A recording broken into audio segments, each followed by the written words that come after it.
स्वराज्य स्थापनेची प्रतिज्ञा. रायरेश्वरांचे देवालय. नमस्कार विद्यार्थी मित्रांनो, आपण परिसर अभ्यास भाग 2 इयत्ता 4 पाहत आहोत. पुण्याच्या नैऋत्येला असलेल्या रायरेश्वरांचे देवालय हे मोठे रमणीय स्थान होते. तेथे 1645 साली एक विलक्षण घटना घडली. शिवराय व आजूबाजूच्या खोऱ्यामधील काही मावळे मंडळी मस्तलतीसाठी तिथे जमली होती. त्या किर्र अरण्या झाडाझुडपात लपलेल्या रायरेश्वरांच्या देवालयात शिवरायाबरोबर कसले खलबत ते मावळे करत होते. श्री शंकरापाशी कोणते मागणे मागत होते. बालशुभाची तेजस्वी वाणी. शिवराय अजून वयाने कितीतरी लहान होते, पण त्यांच्या मनाची भरारी मोठी होती. त्यांनी एक मोठा घाट घातला होता. त्या देवालयात जमलेल्या सवंगड्यांना ते कळकळीने म्हणाले, गड्यांनो, मी आज तुम्हाला माझ्या मनातील एक गोष्ट सांगू का? आमचे वडील शहाजीराजे विजापूरचे सरदार आहेत. त्यांनीच आम्हाला इथल्या जहागिरीचा अधिकार दिला आहे. सर्व कसे छान चालले आहे, पण गड्यांनो, मला यात मुळीच आनंद नाही.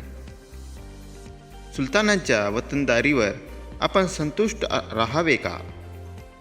दुसऱ्यांच्या उंजळीने पाणी प्यावे का?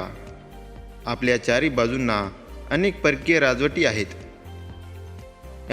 त्यांच्यामध्ये सारखी युद्धे चालू असतात. आपली माणसे या युद्धात नाहक मरतात. कुटुंबेच्या कुटुंबे देशोधडीला लागतात.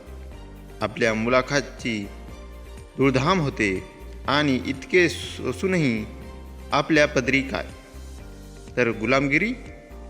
आपण हे किती दिवस सहन करायचे? दुसऱ्यासाठी आपण किती काळ खपायचे? सांगा, तुम्हीच सांगा. वतनांच्या लोभाने आपण हे असेच चालू द्यायचे का? शिवराय आवेशाने बोलत होते. त्यांचा चेहरा रागाने लाल झाला होता. बोलता बोलता ते थांबले. त्या तरुण सवंगड्याकडे पाहू लागले. रायरेश्वरांच्या गाभाऱ्यात जमलेले ते तरुण मावळे शिवरायांच्या बोलण्याने थरारून गेले. नवीच दृष्टी त्यांना मिळाली. त्यापैकी एक जण म्हणाला, बोला बोला बालराजे, बोला. आपला मनोदय सांगा. आम्हाला तुम्ही जे सांगाल ते करण्यासाठी आम्ही एका पायावर तयार आहोत.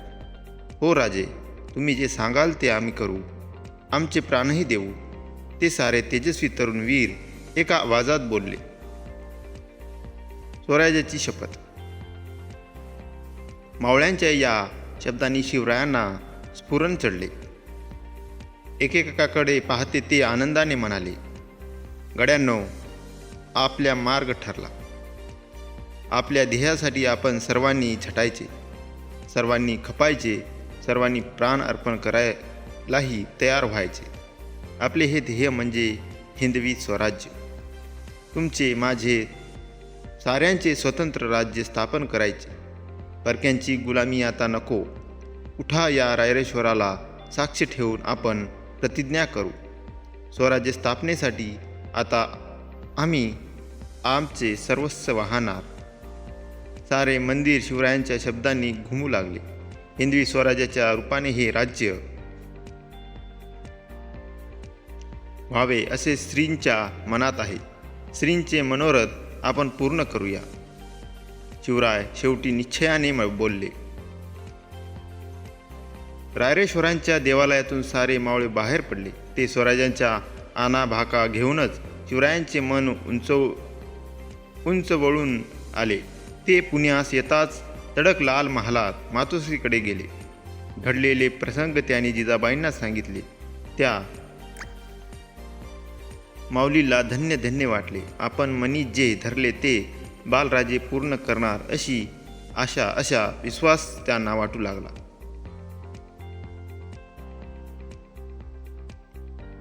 मावळ खोऱ्यातील जमवात जमव. शिवराय आपल्या नव्या उद्योगाला लागले. मावळ्यांना घेऊन ते तलवारीचे हात करू लागले. घोडदौड करावी, डोंगरातील आडमार्ग शोधावे, खिंडी घाट चोरवाटा निरखाव्या असा त्यांचा नित्यक्रम सुरू झाला. शिवरायांनी मावळ्यांची अंतःकरणे जिंकून घेतली. तरुण मावळे शिवरायांसाठी वेडे झाले. शिवरायांसाठी जगायचे, शिवरायांसाठी मरायचे असे ते मानू लागले. आता शिवरायांच्या हालचालींना उधार आले. समुद्राला भरती यावी तसे शिवरायांनी पुण्याभोवती सर्व कोट किल्ले आपल्या सवंगड्यासह बारीक नजरेने निहाळले. चोरवाटा, भुयारे, तळघरे, दारुगोळा, हत्यारे आणि शत्रूंच्या फौजांची ठाणी यांची खडानखडा माहिती मिळवली. मावळातील सोबती. 12 मावळात ठिकठिकाणी काही देशमुख मंडळी आपले वतने सांभाळत बसली होती. त्यांना आपल्या वतनांचा विलक्षण लोभ होता. वतनासाठी ते आपापसात भांडत. या भांडणात मराठ्यांची शक्ती उगाच वाया जात असे हे शिवरायांनी ओळखले. त्याला आळा घालायचे त्यांनी ठरवले. शिवराय देशमुखांच्या गावांना भेट देत, त्यांची समजूत घालत, स्वराज्याच्या ध्येयासाठी त्यांना भारून टाकत शिवरायांनी त्यांना गोड शब्दांनी आपलेसे केले.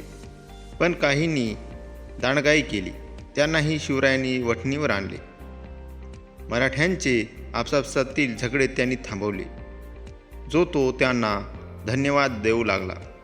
मावळ खोऱ्यातील झुंजारराव मरळ, हेबतराव शिळमळकर, बाजी पासलकर, विठोजी शितोळे, जेधे, पायगुडे, बांदल इत्यादी देशमुख मंडळी शिवरायांना शब्द मानू लागली. मावळात स्वराज्याची घोडदौड सुरू झाली. शिवरायांची राजमुद्रा. शिवरायांच्या नावाने जहागिरीचा कारभार सुरू झाला होता.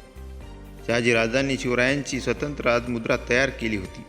ती मुद्रा अशी: प्रति पंचंद्रलेखेव वर्धिष्णू वैश्व वंदिता साहसुनो शिवशेषा मुद्रा भद्राय राजते. प्रतिपदेच्या चंद्रकलेप्रमाणे वाढत जाणारी आणि साऱ्या विश्वाला वंद्य होणारी अशी शहाजीराजांचा पुत्र शिवाजीराजे यांची राजमुद्रा लोकांच्या कल्याणासाठी आहे असे सांगणारी ती राजमुद्रा म्हणजे स्वराज्याच्या स्थापनेचा संकेतच होता. त्या काळात राजमुद्रा बहुधा फारसी भाषेत कोरलेल्या असत, पण शिवरायांची मुद्रा संस्कृत भाषेत होती. स्वराज्य हवे तशी स्वभाषा हवी, स्वधर्म हवा, त्याचबरोबरच दुसऱ्या धर्माचा द्वेषही नको. शिवरायांनी आपला कारभार लोककल्याणासाठीच सुरू केला आहे हे साऱ्या मावळ्यांच्या चटकन लक्षात आले.